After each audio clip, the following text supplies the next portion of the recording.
Taeho Kim stood still as the big platform in the middle of the Galactic Council room moved down slowly. The platform carried the High Arbiter, the most important leader in the galaxy. The huge room was built inside a giant rock floating in space. This rock was neutral ground where all space-traveling beings could meet safely. The room became very quiet. Over 300 different kinds of aliens watched from their special bubbles that helped them breathe and live in this shared space. The High Arbiter was a Vexilian. His see-through skin glowed with light patterns that showed he felt serious and sad about what he had to say. Taeho had worked with many alien races long enough to know this was not a normal meeting. The Galactic Council has made a decision that everyone agrees with, the High Arbiter said. His voice machine made his words clear for everyone to hear. Starting right now, people from Earth and all human colonies cannot take part in anything that has to do with galactic friction events. Taeho felt his face go cold. Humans had worked hard for 50 years since joining the space community. They had tried to show they were good friends to have. This kind of ban had never happened before. Earth wants to know why, Taeho said in a steady voice. He knew everyone was looking at him. He was the only human allowed in this special room. Our scientists have helped a lot with learning about friction and how to fix it. The High Arbiter's skin flashed with lights that meant he was sorry but had to do this. Yes, and that's exactly why we have to keep you out. A sound of surprise went through the crowd. Taeho looked around. He saw many reactions. The Drelksak group looked happy about this news, but Ambassador Viore from the Ashanti Collective seemed truly sorry for humans. I want to see proof of why you made this decision, Taeho said. He was using a special right that not many people used in diplomatic meetings. You can see the proof, the High Arbiter answered. The Council will meet again in 3 normal time cycles to show our findings. Until then, all humans cannot look at Class 7 friction data, or anything higher than that. As the platform went back up, everyone started whispering. Taeho stood straight and tried to look calm, but his mind was racing. He needed to call Earth, right away. Director Minji Park would need to get ready for whatever big news was coming. Something very important had scared the Galactic Council. Something about humans themselves. Back on Earth, Minji Park was in her office at the Space Defense Agency in Seoul. She looked at a message from Taeho. Her hands shook as she read it. This is not good, she said to herself. Not good at all. She pushed a button on her desk. Get me Jinho and Subin, right now. Subin appeared at her door first. He was a young man with bright eyes and messy hair. He always seemed to know what was happening before anyone told him. You heard? He asked. Yes. The Council has banned us from friction research. Jinho arrived next. He was older, with gray in his hair and deep lines on his face from years of worry. What did we do wrong? We've been so careful. Minji shook her head. That's what we need to find out. The Council says they'll explain in 3 days, but I'm not waiting that long. She walked to the big screen on her wall and turned it on. A map of the galaxy appeared with bright spots showing where human ships traveled. Look at the friction readings from the last 5 years, she said. Subin typed quickly on his screen. The map changed. Now it showed blue areas where friction was low and red areas where it was high. Notice anything? Minji asked. Jinho stepped closer to the screen.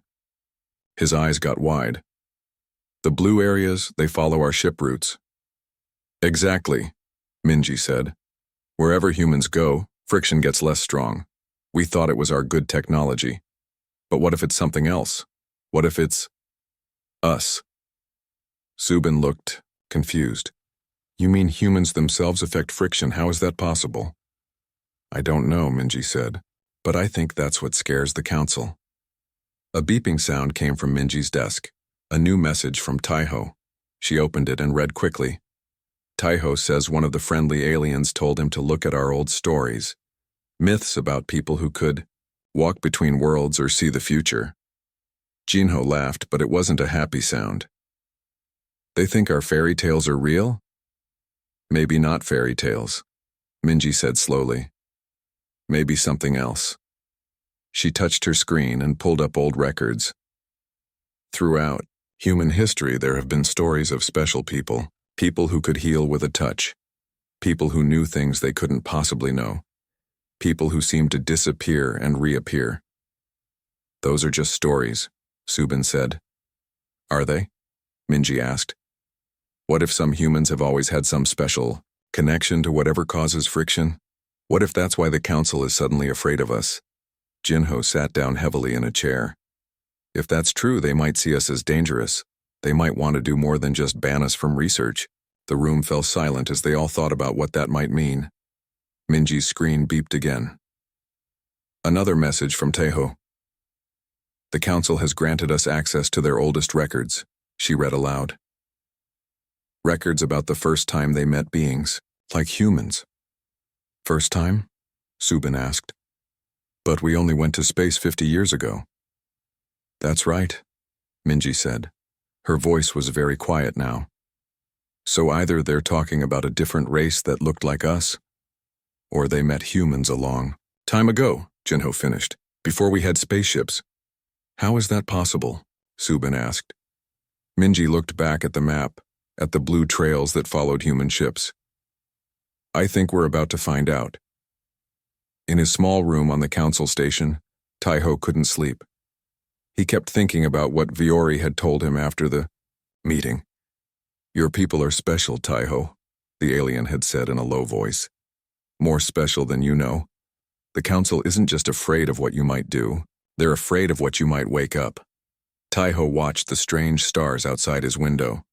For the first time since coming to space, he felt like a stranger. Not because he was surrounded by aliens, but because he wasn't sure what being human really meant anymore. In 3 days, the council would tell them. In 3 days, everything would change. Minji Park didn't sleep that night. Her office walls were now covered with screens showing data from all over human space. She stood in the middle of the room giving quick orders to her team. I want all information we have on friction events for the last 100 years, she said. Her usually calm face showed deep worry. If the council is hiding something, I want to know what it is before they tell us. Junho, her top science helper, looked up from his screen.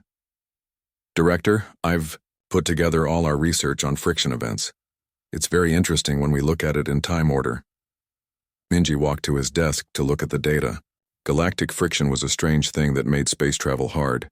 It was like some parts of space pushed back against ships and energy. All aliens had found ways to deal with it and made tools to make it less of a problem. Look at this pattern, Juno said, pointing to a part of the data. Friction events across known space went down by 17% within 2 years after we first met alien races. Just because two things happen at the same time doesn't mean one caused the other, Minji said. But her eyes narrowed as she looked at the numbers. But this is too big to be just chance. There's more, Junho continued. When our ships began regular trips in the Orion part of space, friction went down another 22% in those areas. This was huge news. Human presence somehow made galactic friction less strong. But how? And why would this make aliens want to keep humans away rather than study them more? A see-through image of Taeho appeared in the middle of the room. His face looked very serious. I got a secret message from Ambassador Viore, he said. The Ashanti think we're being set up. Not all council members agree with keeping humans out. Some are afraid of us, but others want to protect us. Protect us from what? Minji asked. Taeho's image flickered a little as he sent his message from millions of kilometers away. That's not clear, but Viore said we should look at our own old stories. Stories about humans who could walk between worlds or see through the veil. Minji felt a chill. Get me Yojin from the Special Research Division, now. 2 hours later, Yojin stood before them. Her clothes were messy because she had been called so quickly. You think our old stories about shamans and people who could travel to other worlds have something to do with galactic friction? She asked, not believing it. I think the council knows something about humans that we don't know about ourselves, Minji said, and I want to know what it is before they tell us their version of the truth. Junho showed another set of data. We've been keeping track of strange cases where people disappeared and then came back throughout human history. Most people thought these were lies or dreams, but what if some were real? What if some humans can naturally change whatever causes galactic friction? As the team worked all night, a scary idea began to form, one that could explain why the aliens were both afraid of humans and wanted to protect them. Humans might not be just another space-traveling race. They might be something the galaxy had feared for thousands of years. In the morning, Yojin brought old books to Minji's office. These are copies of very old writings from all over Earth. They all talk about special people who could do impossible things. She opened one book. This is from old Korea. It talks about shamans who could walk into the spirit world and come back. This one from South America talks about holy men who could step between worlds. Junho looked skeptical. These are just stories. Maybe, Yojin said. But look at this. She showed them a screen with a brain scan. This is from a study we did last year. We were looking at people who said they had strange abilities. The scan showed bright spots in parts of the brain that most people didn't use. Now look at this. She showed another scan. This is from a starship pilot who was flying through a high-friction area. See how the same parts of the brain light up? Minji leaned closer. Are you saying some humans can control friction with their minds? I'm saying it's possible, Yojin replied. And if the aliens know this, a loud beep came from Minji's desk. A new message from Taiho. The council has moved up the meeting, Minji read aloud. They want to tell us everything tomorrow. Why? The rush? Junho asked. I think they know we're figuring it out, Minji said. Just then, another alert sounded. This one was red, the highest emergency. What now? Minji touched her screen. A face appeared. It was Captain Dongwon of the Starship Explorer. He looked scared. Director Park, something impossible just happened, he said, his voice shaking. We were in the Tau Ceti system in a high-friction zone. Our engines couldn't push through it. That's normal in high-friction areas, Minji said. Yes, but then our new navigator, Hyejin, she did something. She said she could see the way through. She closed her eyes and... He stopped like he couldn't believe what he was about to say. And what, Captain? Minji pressed. The friction just disappeared. Not just got less strong. It completely vanished. We moved through like it was normal space, but that's not the strangest part. What could be stranger than that, Junho asked. When we checked our position afterward, we had moved 50 light-years in 10 seconds. That's not possible. Nothing can move that fast. It's like we went through a hole in space. The room went quiet. Everyone looked at each other. Where is Navigator Hyejin now? Minji asked. In the medical bay. She passed out right after. But before she did, she said the strangest thing. She said she could see other versions of herself in other worlds, and they helped her find the way. Minji looked at Yojin. Get on the next ship to Tau Ceti. I want you to talk to Hyejin. Find out exactly what she did and how. Yojin nodded and left quickly. Minji turned to Junho. This is it. This is why the council is keeping us out of friction research. Some humans can do more than just reduce friction. They can make it go away completely. But how? Junho asked. I don't know. But I think we're about to find out. That night, as Minji looked at the stars from her office window, she wondered what tomorrow would bring. If humans could naturally affect the fabric of space itself, what did that mean? Were they special in some way? Or were they dangerous? The council would tell them soon. But Minji wasn't sure she wanted to hear the answer.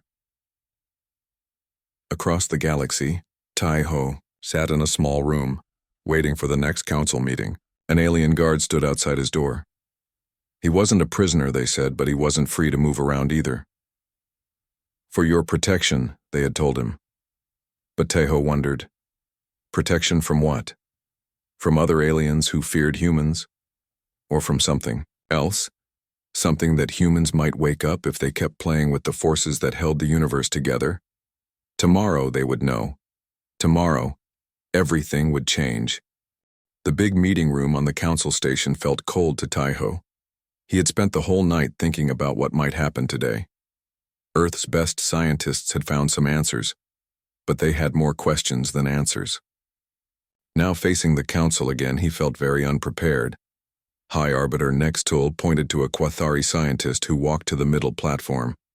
Chief Scientist Zol was known all over the galaxy for his work on space physics. Respected members, the Quathari began, his arm-like tentacles moving in special patterns that helped explain his words.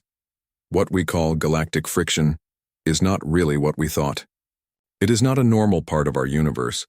It is actually a protection system. Big screens appeared around the room, showing complex math and 3D pictures of space and time. Our universe exists next to many others, what some call a multiverse. The walls between these realities are not the same everywhere. They get thin in some places, creating weak spots. The screen changed to show bright dots spread across a map of the galaxy. What we feel as friction is actually the universe making these weak spots stronger when they are pushed by certain technologies and energy patterns. Taiho leaned forward, starting to understand where this was going. For thousands of years, we thought friction was a natural thing to be overcome, Zol continued. Then we found evidence that it acts differently with different species. Most notably, his big eyes turned to look right at Taiho. With humans. The room filled with noise until the High Arbiter raised a hand for quiet. Ambassador Kim, Nextul said to Taiho directly, your species does not experience friction the same way others do. In fact, when humans are nearby, friction gets less strong because you somehow make the walls between worlds more stable. How is this possible? Taiho asked, trying to stay calm and diplomatic. A new figure stepped forward, an ancient Murask elder. The Murask had explored space thousands of years before humans had even discovered fire. Because humans are not completely from this universe, the Murask said, her voice a rough whisper that still carried throughout the room. Your species is a mix, born in this reality but carrying genetic markers from somewhere else, somewhere beyond our multiverse. The room went completely silent until Taiho found his voice again. You're saying humans are part alien? From outside known reality? Not alien, the Murask corrected. Something else entirely. We have no word for it. The closest word in your many languages might be transcendent. The High Arbiter's skin flashed with light patterns, showing he was now giving official information. Millions of years ago, something entered our multiverse, beings beyond our understanding. They mixed with early human ancestors, leaving a permanent mark on your genetic code. This is why some humans throughout your history have shown abilities that seem impossible. Seeing the future, moving things with their minds, awareness of other dimensions. Taiho thought of Earth's many stories about psychics, prophets, and miracle workers from all cultures and times. The friction you experience is much less because part of your nature connects with whatever lies beyond the multiverse. And when humans focus their minds in certain ways, we can break through the walls, Taiho finished, suddenly understanding with horror. Exactly, said the High Arbiter.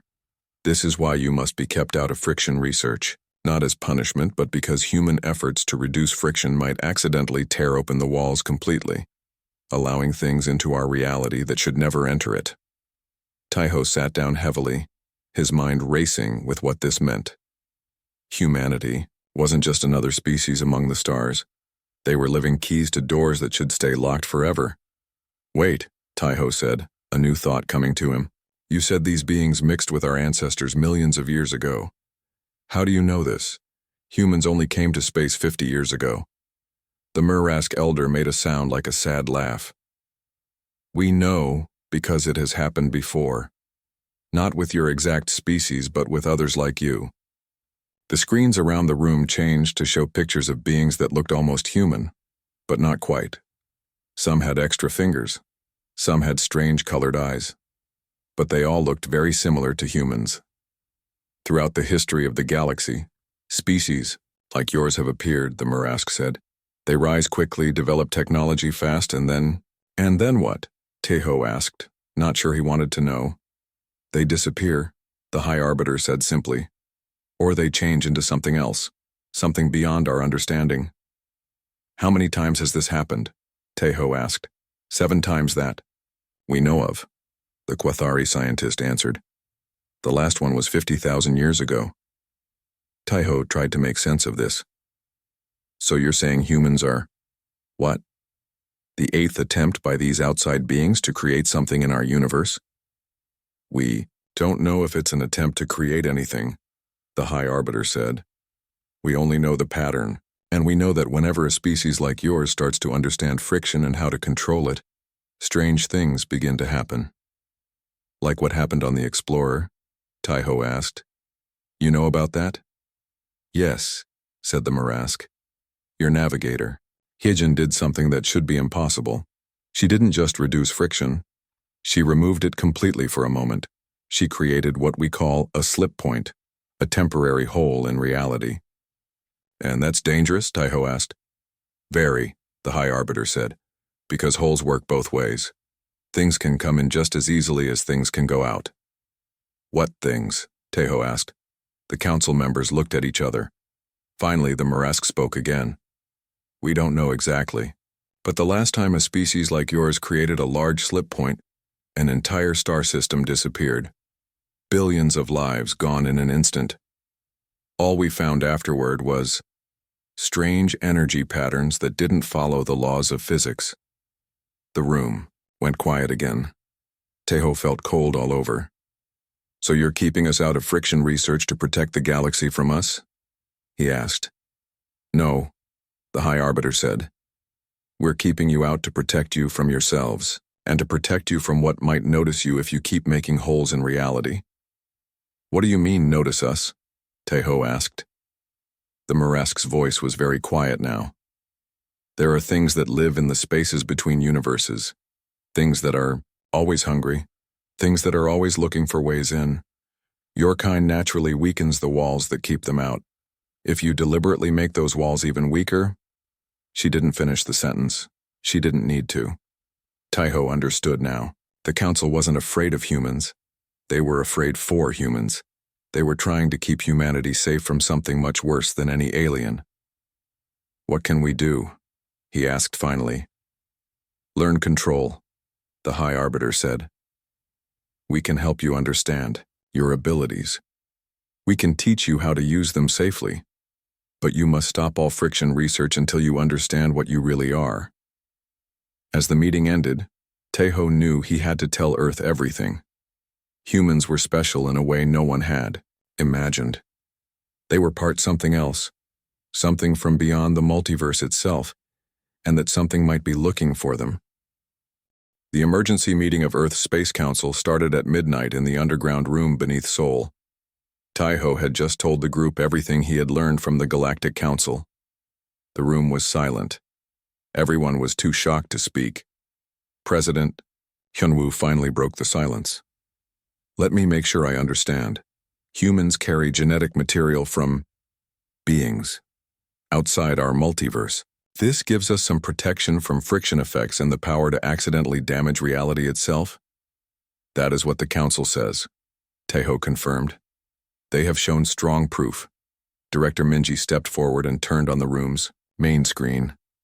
Our research teams have been studying the data packages sent by the council. While we can't check all their findings, their basic idea seems correct. The screen showed a human DNA strand with certain parts highlighted. These parts of our DNA are strange, she explained. They shouldn't work. They shouldn't even exist. Yet, they are in every human we tested. More importantly, they become active during certain mental states. Like what? Asked Defense Minister Young-ho. Meditation, deep focus, certain dream states, and most importantly, Minji paused, when humans are flying spaceships near friction zones. Junho stepped forward. We've looked at recordings of unexplained friction reduction events. In 92% of cases, a human pilot or navigator was experiencing what they called flow state, total focus on the task. Their brain patterns look very similar to old records of meditation masters who said they could reach higher states of being. This was amazing news. Humanity's natural talent for spaceflight wasn't just skill. It was an unconscious control of cosmic barriers. What can we do about this? President Hyunwoo asked. Admiral Jae-hee, commander of Earth's defense fleet, spoke up. We could reject the Council's findings, continue our research in secret. Humanity has never liked being told what we can't do. And risk tearing holes in reality? asked Foreign Minister Do-hyun. If the council is right, we'd be putting everything in danger, not just ourselves. Tae-ho cleared his throat. There is a third option. The council has offered a compromise. Everyone looked at him. Humans would agree to stop direct friction research. In exchange, we would get access to very old records about our unusual heritage. The council would also start a joint program to study willing human subjects who show stronger friction reduction abilities. They want to study us, Admiral Jae-hee said flatly. Make us lab animals. No, Tae-ho corrected. They want our help, understanding something they've feared for thousands of years. If humans can be taught to consciously control these abilities rather than using them by accident, we could become the most valuable helpers in galactic history, finished President Hyunwoo thoughtfully. Minji looked worried. There's something else we should think about.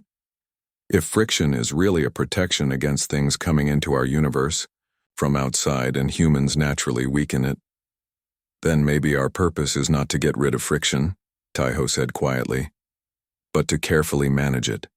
Gatekeepers rather than wall breakers. The room fell silent as everyone thought about what this meant.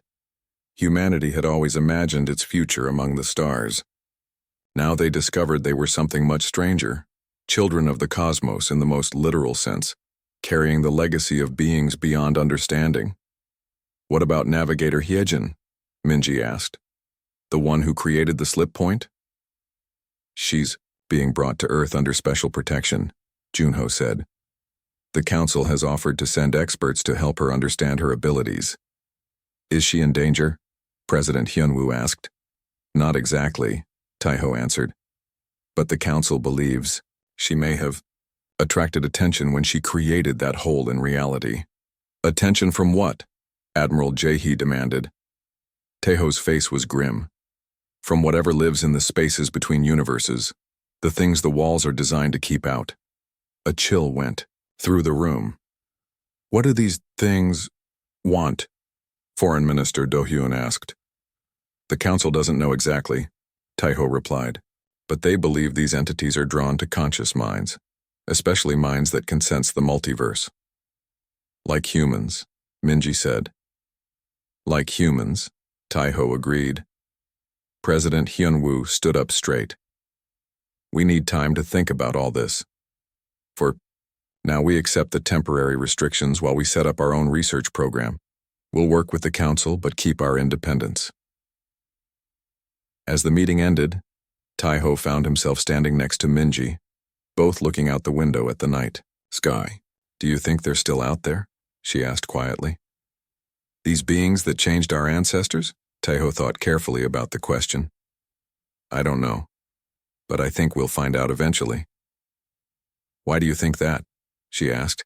Because if they are out there, he replied, watching the stars with new understanding. They might be watching to see what their children will become, and if the Galactic Council is this worried about what humans might do by accident, imagine what we might do on purpose, Minji finished. 2 weeks later, Navigator Hyejin sat in a special room at Earth's space agency. The walls were lined with strange metal that the council said would help hide her mind from anything that might be looking for her. Minji sat across from her. How are you feeling today? Hyejin smiled. Better. The headaches are gone. And I'm starting to understand what I did. Can you explain it to me? Minji asked. It's like seeing through a wall that isn't really there, Hyejin said, trying to find the right words. I can feel the different layers of reality, and I can feel the weak spots where they connect. And you can open these connections? Yes. But now I understand why I shouldn't, at least not yet. Not until I learn more control. Minji nodded. The council experts say you're learning faster than expected. They're good teachers, Hyejin said, but they're also afraid. Of you? No. Of what might happen. If all humans start to wake up to what we really are, Minji leaned forward. And what are we, Hyejin? What are humans, really? Hyejin looked out the window at the stars. We're bridges, Director Park.